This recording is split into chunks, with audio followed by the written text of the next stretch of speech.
4세기 로마의 황제 율리아누스라고 하는 황제는 과거 알렉산더 대왕을 본받고 싶어하는 호전적인 황제였습니다. 그는 알렉산더 대왕같이 페르시아를 정복하기 위해서 출발했습니다. 율리아누스는 그때까지 황제들이 페르시아 원정에 동원한 군대 중에서 최대 규모인 6만 5천 명가량의 정예 부대로 구성된 군대를 가지고 페르시아를 공격했습니다. 율리아누스는 병사들 앞에서 출정 연설을 하면서 이렇게 연설을 합니다. 로마를 기만해온 나라를 멸망시키든지 아니면 공화국의 대의를 위해 생명을 바치겠으니 나의 굳은 결심을 따라 주시오 라는 연설과 함께 병사들에게 은 130립을 주면서 병사들의 사기를 올렸습니다. 행군의 시작을 알리는 나팔 소리가 울리자 로마군은 그 당시에 가장 유명한 카보라스라고 하는 다리를 건너 긴 강을 건너가게 됩니다. 그리고 율리아누스는 출정의 성공을 위해 병사들이 건너온 카보라스 다리를 끊어버렸습니다. 심지어 병사들을 위해 20일 정도 먹을 식량만 남겨놓고 나머지 군수품은 티그리스 강에 정박되어 있던 1100여 척의 함대와 함께 모든 식량을 불태워 버렸습니다. 율리아누스는 뒤로 돌아갈 수 없는 상황을 만들어 놓고 승리를 위해서는 앞으로만 전진할 수 있는 상황을 만들어 놓았던 것입니다.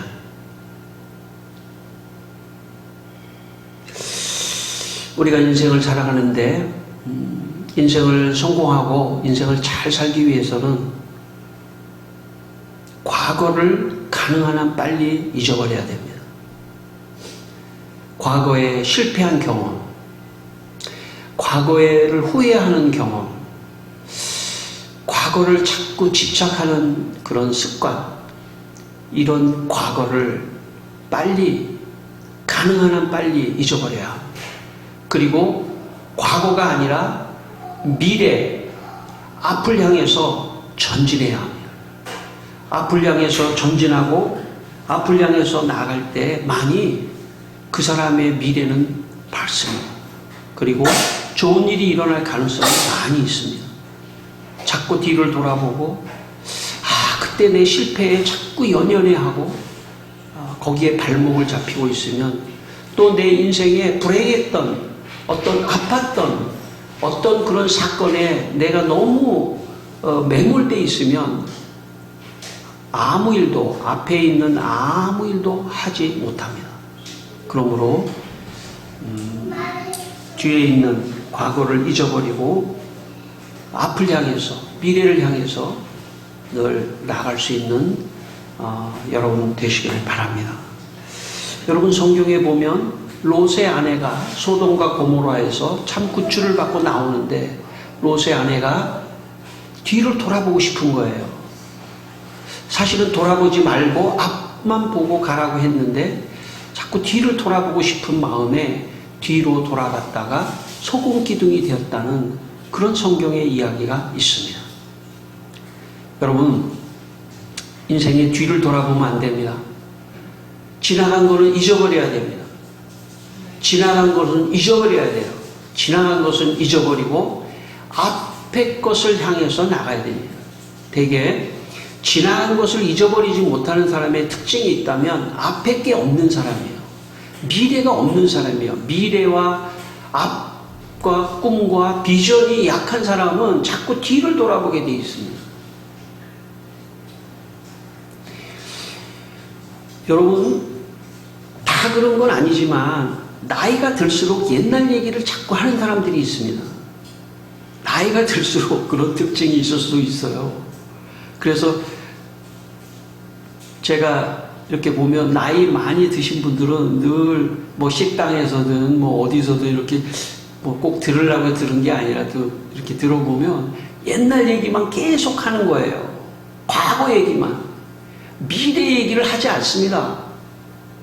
심지어 여러분 젊은 사람도 그렇게 하면 안 됩니다. 젊은 사람은 미래를 향해서 자꾸 이야기해야 됩니다. 나이를 들어서도요, 제가 볼 때는 자꾸 미래에 대한 이야기를 해야 돼요. 네, 미래에 대한 이야기를 하고 긍정적인 이야기를 하고 자녀들의 미래를 또 생각하고 이야기하고 자꾸 긍정적인 미래를 향해서 나가야. 빌립보 3장 13절로 14절 말씀에 바울은 이렇게 말합니다. 형제들아, 나는 아직 내가 잡은 줄로 여기지 아니하고 오직 한 일, 즉 뒤에 있는 것은 잊어버리고 앞에 있는 것을 잡으려고 표대를 향하여 그리스도 예수 안에서 하나님이 위에서 부르신 부름의 상을 위하여 달려가노라 라고 말씀합니다. 뒤에 것은 잊어버리고, 여러분 오늘 이 시간에 저는 여러분의 인생의 뒤에 것이 다 잊어지는 은혜가 있기를 바랍니다. 뒤에 걸 다 잊어버려야 돼요. 다 잊어버리고 앞에 것을 구상하고 앞을 향해서 나가는 그런 인생이 되시기를 주의 이름으로 축원합니다. 오늘 본문 16절 말씀을 다시 한번 읽겠습니다. 16절 말씀, 마태복음 28장 16절입니다. 같이 한번 읽겠습니다. 11 제자가 갈릴리에 가서 예수께서 지시하신 산에 이르러. 예, 오늘 이 말씀은 예수님께서 부활하신 다음에 제자들에게 갈릴리로 가자, 갈릴리에서 다시 보자고 말씀하셨습니다. 갈릴리 산에서. 갈릴리 산은 어떤 곳이냐면 예수님이 12명의 제자와 함께 첫 사역을 시작했던 장소입니다. 그런데 그 장소에서 다시 보자는 겁니다. 예수님께서 다시 보시면서 제자들에게 너 왜 그때 나를 잘 따라오다가 내가 십자가 지니까 너 왜 도망갔니? 그걸 추궁하셨다든지, 베드로에게 너 왜 3번 나를 부인했어? 라고 자꾸 과거를 추궁하시려고 부르신 것이 아닙니다. 예수님은 갈릴리 산에서 그런 얘기를 한마디도 하지 않았습니다. 과거에 대한 얘기를 하지 않고 미래에 대해서 말씀하셨습니다. 너는 모든 족속에게 가서 세례를 베풀라. 그리고 내가 분부한 모든 것을 가르쳐 지키게 하라. 하는 미래지향적인 그런 말씀을 예수님이 하셨습니다. 여러분, 예수님이 제자들에게 말씀하셨기 때문에 아마 제자들은 갈릴리에서 보자고 할 때 원래 되게 좀 자기를 가르치는 뭐 선생님이나 이런 사람들이 너 나 좀 보자라고 하면 분위기적으로 뭐 혼나지 않을까 뭐 이런 생각 할 수도 있지 않습니까? 아마 제일 마음에 불편했던 사람은 베드로일지도 몰라요. 야, 그때 내가 3번 예수님 부인했는데 예수님 뭐라고 하실까? 그런데 이 말씀 보면 한마디도 그런 말씀이 없습니다. 예수님은 과거를 묻지 않는 거죠. 예수님 과거를 묻지 않는 겁니다. 예수님은 과거가 아니라 미래를 향해서 제자들이 나아가기를 지금 원하고 계신 것입니다. 제가 고등학교 때 교회를 처음 갔는데요. 이 세상에서는 잘 안 쓰는 말 하나 쓰는 게 있는데 그게 뭐냐면 비전이라는 말이에요. 오늘 제가 설교 제목을 비전을 향하여 이렇게 적었는데 비전이라는 말을 많이 써요. 여러분, 꿈이라고 하는 말은 우리 세상에서 많이 쓰는 말이죠. 예, 꿈과 비전은 뭐 동의어라고 말할 수 있겠습니다. 어쨌든 비전에 대해서 비전을 가져라. 비전에 대해서 막 얘기하시더라고요. 근데 그 당시에 저를 가르쳐줬던 고등부 목사님이 아프리카 케냐로 저희들을 이제 가르치시다가 아프리카 케냐로 선교사로 떠나셨습니다. 그때 선교사로 떠나시면서 그 목사님이 말씀하시기를 예수님께서 말씀하신 것처럼 너희들은 모든 족속에게 가서 복음을 전하라 말씀하셨기 때문에 나는 이제 아프리카 케냐로 가서 복음을 전한다. 아주 수십 년 오래됐는데 지금도 아프리카 은퇴하셔서 지금도 아프리카 케냐에서 선교를 하고 계십니다. 그래서 우리가 그 목사님 말씀을 듣고 우리도 비전을 가져야 되겠다 해서 친구들하고 모여가지고 선교 모임이라는 걸 만들고 또 방에다가 큰 세계 지도를 사가지고 말이죠. 예, 방에다가 세계 지도를 다 붙여놓고 예, 세계 곳곳에 복음을 전해야 되는 선교의 비전을 우리가 같이 꿈꾸며 기도했던 기억이 있습니다. 우리가 인생을 살 때 선교의 비전이 아니더라도 사람은 꿈이 좀 있어야 돼요. 좀 비전이 있어야 돼요. 동의합니다. 꿈과 비전은 동의합니다. 좀 꿈이 있어야 돼요. 좀 비전이 있어야 돼요. 미래를 좀 생각해야 돼요. 미래를 생각하면서 좀 마음을 크게 먹을 필요가 있어요. 예. 어떤 집에 가니까 아이들을 위해서 이 식탁보라든지 아니면 바닥에다가 세계 지도를 깔아놓는 그런 사람도 있더라고요. 예. 좋습니다. 어쨌든 좀 꿈을 가지고 비전을 가지고 그렇게 말할 필요가 있어요.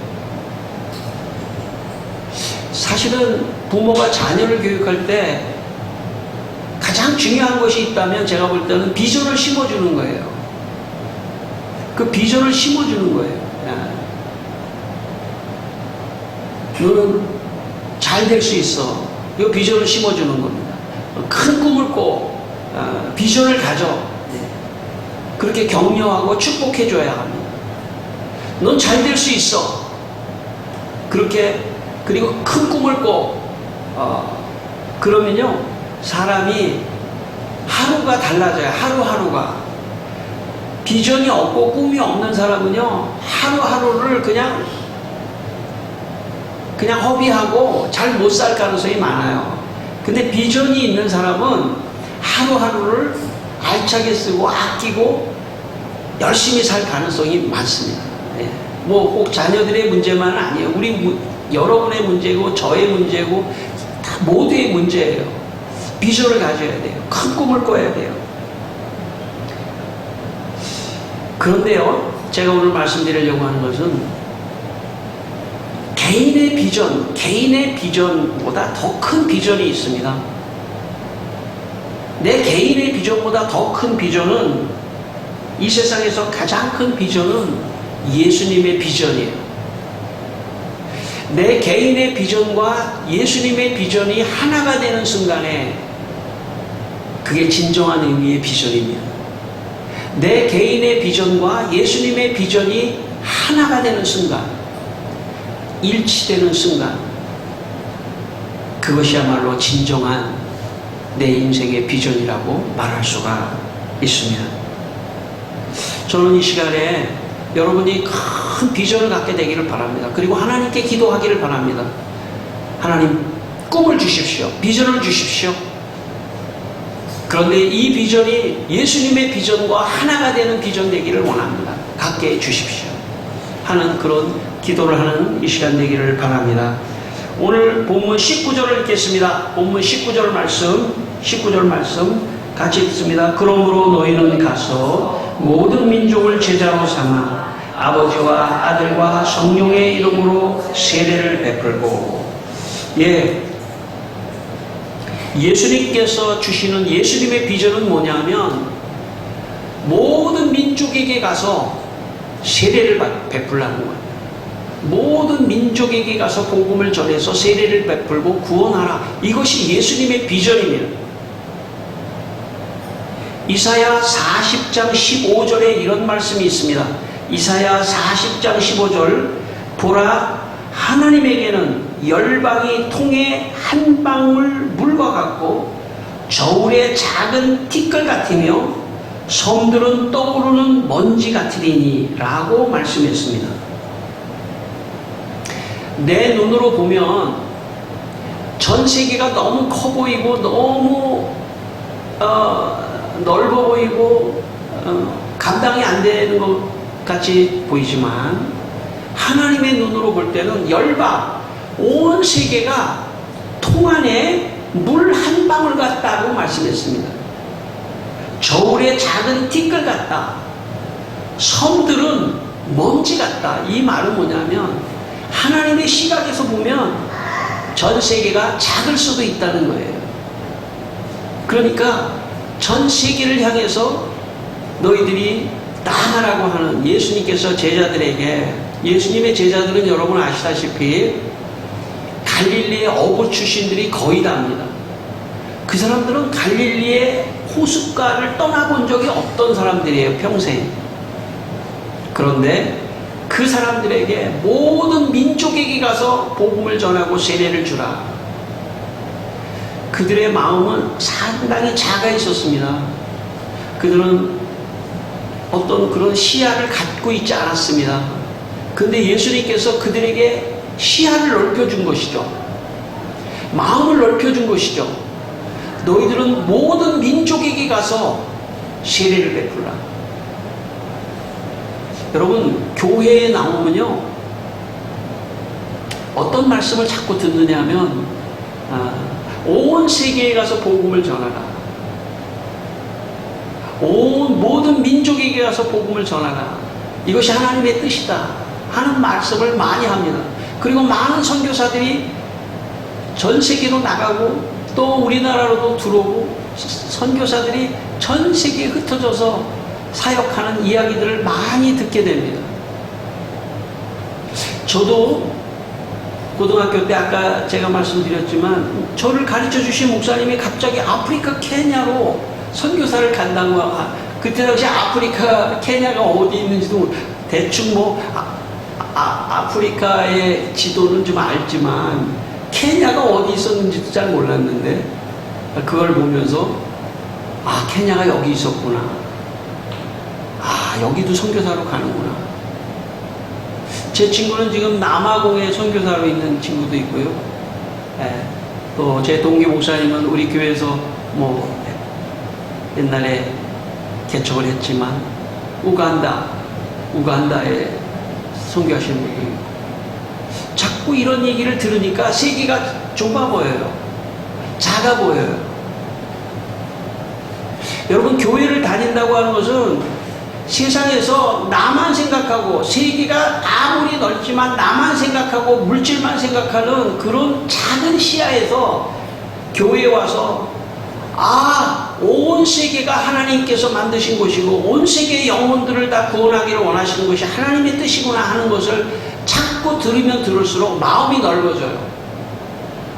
그리고 내가 오늘 하고 있는 이 모든 일은 복음을 위한 일이구나. 내가 가지고 있는 이런 직업은 다 복음을 위한 것이구나. 비전과 세계 선교를 위해서 하나님께서 나를 사용하고 계시는구나. 여러분이 지금 여기 예배드리는 이 자리에 앉아있는 것만으로도 지금 세계 선교를 하고 있는 비전의 자리라고 저는 믿습니다. 그렇게 생각하게 되기를 바랍니다. 내가 여기서 앉아서 예배를 드리는 것만으로도 나는 이미 세계 선교에 동참하고 있는 것이고 세계의 비전에, 주님의 비전에 동참하고 있는 것입니다.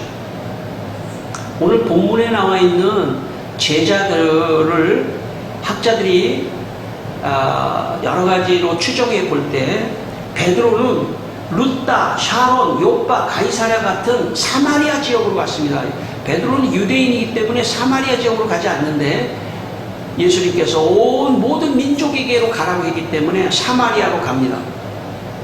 그리고 알페오의 아들 야고보는 예루살렘으로, 요한은 사마리아와 소아시아 에베소로, 안드레는 러시아로, 남부 스타키아 지역으로, 도마는 인도로, 빌립은 소아시아 내륙 지방으로, 바돌로메는 아르메니아로, 마테는 페르시아로, 흑해 연안으로, 시몬은 이집트로, 페르시아로, 야고보의 아들 유다는 시리아와 메소포타미아로, 페르시아로 가서 예수의 이름으로 아버지와 아들과 성령의 이름으로 세례를 베풀어서 전 세계에 복음이 전파되는 놀라운 역사가 일어났습니다. 어떻게 갈릴리의 그 호숫가에서 고기를 잡던 사람들의 마음속에 이런 마음이 생길 수 있을까요? 그것은 예수님이 그들의 마음속에 세계 선교를 향한 비전을 심어 주셨기 때문입니다. 그런 말을 들은 순간 그들은 용기를 가지고 온 세계에 가서 예수님을 증거해야겠구나 라고 생각하면서 이들은 온 세계를 향해서 출발했던 것입니다. 여러분 아시다시피 이들은 호숫가에서 고기를 잡던 사람들입니다. 이들의 개인 비전은 아마 이런 것이었겠죠. 내가 호숫가에서 고기를 좀 많이 잡아서 부자가 되겠다. 이게 개인 비전이겠죠. 그러나 예수님을 만나면서 그들의 개인의 비전은 예수님의 비전과 하나가 되는 역사가 일어났습니다. 그리고 그들의 삶의 모든 영역에서 아마 제가 볼 때 이들이 어부 출신이었기 때문에 분명히 다른 나라에 가서도 어쩌면 고기를 좀 잡으면서 복음을 전했을지도 몰라요. 자기의 직업을 가지고 복음을 전했을지도 몰라요. 그럴 가능성이 더 큽니다. 이 자기의 비전이, 개인의 비전이 예수님의 비전과 하나가 되는 것, 이게 진정한 의미의 비전입니다. 지금 여러분이 하시는 일, 모든 일이 복음을 전하는 목적을 가지는 것이라면 여러분의 비전은 예수님의 비전과 하나가 된 비전입니다. 이 시간 여러분 개인의 비전의 목표가 내가 일하고 내가 수고하고 내가 하는 그 목표가 복음을 위한 것이라면 지금 여러분의 비전은 예수님의 선교 비전과 하나가 되어 있는 것입니다. 그리고 궁극적으로 우리가 이 세상에서 무슨 일을 하든지 그 일은 내 개인의 비전으로 끝나지 않고 예수님의 선교의 비전과 하나가 되는 비전까지 가야 그것이 진정한 의미의 내 비전인 것입니다. 여러분에게 그런 삶이 있기를 바랍니다. 개신교 현대 선교의 아버지라 불리는 윌리엄 캐리라고 하는 사람의 직업은 구두 수선공이었습니다. 장남이었던 그런 어려운 가정 형편을 위해 14살 때부터 구두방의 재화공으로 취직을 했습니다. 가정이 어려워서 구두 만드는 일과 약을 하는 일을 계속해야만 했습니다. 그러나 캐리는 마음속에 예수님의 이 마태복음 말씀, 선교의 비전, 모든 민족에게 가서 복음을 전하라고 하는 이 말씀이 그의 마음속에 들어왔습니다. 그는 구두방에서 구두를 만들면서 세계 지도를 붙여놓고 그 세계 지도에다가 자기가 구두방에서 일하는 그 구두 가죽 쪼가리를 모자이크 같이 그 세계 6대륙에 있는 곳에 오려서 붙이면서 나라들을 하나하나 생각하며 붙이기 시작했습니다. 그리고 캐리는 그것을 그 지도를 바라볼 뿐만 아니라 그 지도 안에 있는 이방인 죽어가는 영혼들을 생각하며 기도하기 시작했습니다.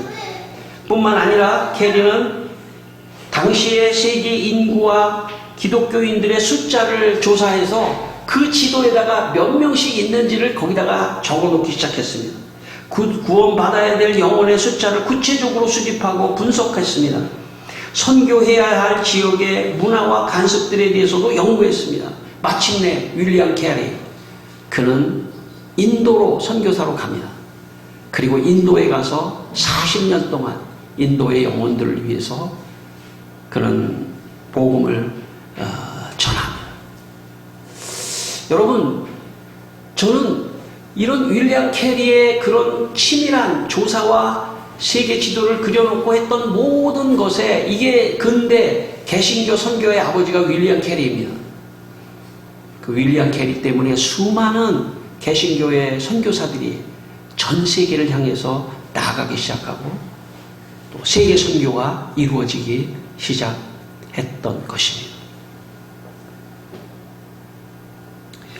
여러분, 개인의 일, 오늘 여러분이 하시는 개인의 일은 과거에 예수를 믿지 않았을 때는 내 비전이고 내 꿈이고 내가 먹고 살기 위해서고 그걸로서 그냥 그것이 내 일로 좋겠을지는 모릅니다. 그러나 예수를 믿은 다음부터는 내가 하고 있는 모든 일은 예수님의 비전과 맞물려 있어야 합니다. 내 비전은 예수님의 비전이 되어야 합니다. 내가 하는 이 모든 일의 목표는 복음을 전하는 선교이어야 합니다. 내가 수고하는 이 모든 것은 선교 비전을 이루기 위한 도구이다 라고 생각하며 일해야 합니다. 이것이 내 비전이 예수님의 비전과 하나가 되고 일치되는 그런 상황이 되는 것입니다. 마지막 오늘 20절 말씀을 읽겠습니다. 20절 말씀을 읽습니다. 같이 읽습니다. 내가 너희에게 분부한 모든 것을 가르쳐 지키게 하라. 볼지어다 내가 세상 끝날까지 너희와 항상 함께 있으리라 하시니라. 예. 제자들에게 내가 분부한 모든 것을 가서 가르쳐 지키게 하라. 예수님이 분부한 말씀이 많이 있지만 예수님 말씀을 딱 한마디로 요약한다면 예수 믿어야 구원을 얻는다. 이걸 증거하라는 거예요. 예수 믿으면 구원을 얻는다. 마가복음 16장 16절에 믿고 세례를 받는 사람은 구원을 얻을 것이요. 믿고 세례를 받는 사람은 구원을 얻을 것이요. 믿지 않는 사람은 정죄를 받으리라. 믿고 구원을 받는 사람은 믿고 세례를 받는 사람은 구원을 얻는다. 이 말씀을 온 세계에 가서 하라는 거예요. 여러분, 여기서 더 중요한 것은 사실은 세례를 받아야 꼭 구원을 얻는다. 이건 로마 가톨릭의 교리입니다. 개신교의 교리는 믿고 세례를 받는다. 믿는다는 것에 대한 증명을 어떻게 할 거냐. 나 믿는다는 걸 증명을 어떻게 할 거냐. 세례를 받음으로써 하는 거예요. 모든 공동체 앞에서. 내가 믿어요. 말로만이 아니고 당신의 믿는다는 게 뭐냐. 모든 공동체 앞에서 세례를 받음으로 나는 믿는다는 걸 고백하는 것. 그러니까 믿는 게 더 중요한 것이죠. 믿고 세례를 받는. 그러면 구원을 얻을 것이다. 한국에 처음 장로교 선교사로 왔던 언더우드 선교사는 1886년 그가 선교사로 온 다음에 1886년 1000km의 내륙 선교 여행을 떠납니다. 이때 중국에서 이미 복음을 들었던 3명의 한국인 최초의 신자가 세례를 받는 역사가 일어납니다. 서경조라고 하는 사람을 비롯해서 2사람이 이 언더우드 앞에 와서 무릎을 꿇고 세례를 받게 해주십시오. 우리는 믿습니다. 우리는 믿는데 세례를 받고 공동체 앞에서 우리의 믿음을 증명하고 싶습니다. 그래서 최초로 언더우드는 이 3사람에게 세례를 줍니다. 그 다음해인 1887년 언더우드는 다시 서울에서부터 시작하여 송도, 소래, 평양을 경유하여 중국 국경 지역의 의주에 도착했습니다. 이때 소래에서 7명의 사람들이 세례를 받을 준비를 하고 있다가 언더우드 선교 일행에게 세례를 받았습니다. 2년이 지난 1889년 봄 30명의 사람들이 세례를 받았습니다. 여러분, 그 세례는 지금까지 계속되고 있습니다. 그리고 오늘 우리 교회까지 계속되고 있습니다. 저는 교회가 더 본질적으로 예수님이 말씀하신 대로 믿고 세례를 주는 것에 집착해야 돼요. 다른 부수적인 거에 너무 지나치게 집착하면 안 된다고 생각합니다. 교회가 주님이 하늘에서 기뻐하시며 하나님께 영광을 돌릴 수 있는 것은 사람들이 믿고 세례를 받는 것입니다. 여러분, 제자들에게 예수님께서 온 모든 민족에게 가서 세례를 베풀고 라고 말씀하신 것은 오늘까지도 계속되고 또 앞으로도 우리가 계속되어야 되고, 오늘 우리 교회가, 특별히 우리 교회는 그렇지 않습니까? 우리 교회가 1년이 지나서 1년을 기다려서 한 사람이 나오든 10년을 기다려서 한 사람이 나오든 20년을 기다려서 한 사람이 나오든 세례자가 나오는 것이 중요합니다. 저는 그게 복음이라고 생각합니다. 그리고 그게 갈릴리산에서 예수님이 제자들에게 말씀하신 본질이라고 생각합니다. 여러분, 내 개인의 비전이 예수님의 비전과 하나가 된다는 것이 오늘 이런 것입니다. 내가 오늘 일하는 것, 내가 수고하는 것은 한 한 사람의 영혼을 예수 믿게 하고 세례를 주는데 내가 이런 모양 저런 모양으로 공헌하고 헌신하겠다. 이 마음, 그 마음이 바로 내 비전과 예수님의 비전이 하나가 되는 순간입니다.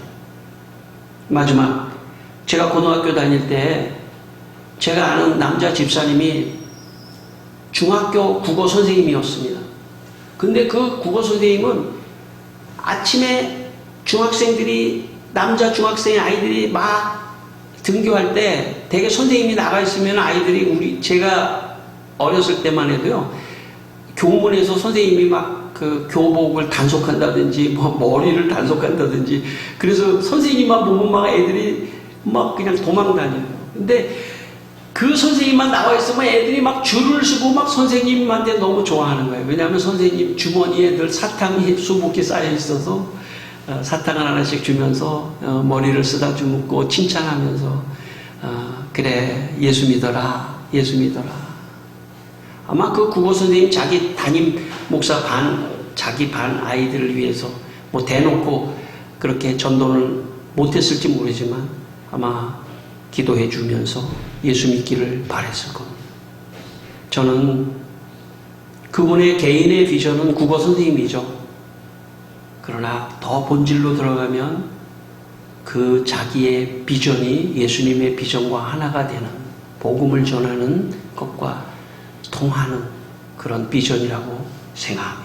이 시간 여러분의 개인의 비전이 예수님의 선교의 비전과 하나가 되는 그런 역사가 있기를 주의 이름으로 축원합니다.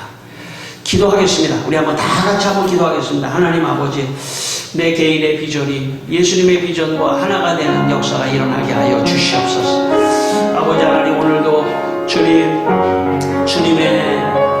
은혜와 축복이 함께하여 주시고, 하나님 오늘도 우리 성도들의 마음속에 무슨 일을 하든지, 내 개인의 무슨 일을 하든지 이 일은 복음을 위한 주님의 선교의 비전과 하나가 되기 위한 것이라고 기도하며 나아가게 하여 주셔서 이들의 개인의 비전에도 하나님의 복을 넘치도록 허락해 주시기를 기도합니다. 하나님 아버지, 우리 성도들이 개인의 비전을 이루기 위해 열심히 살게 하여 주시옵소서. 뿐만 아니라 개인의 비전이 예수님의 비전과 하나가 되는 선교의 비전이 되게 하여 주시옵소서. 예수님의 이름으로 기도드립니다. 아멘.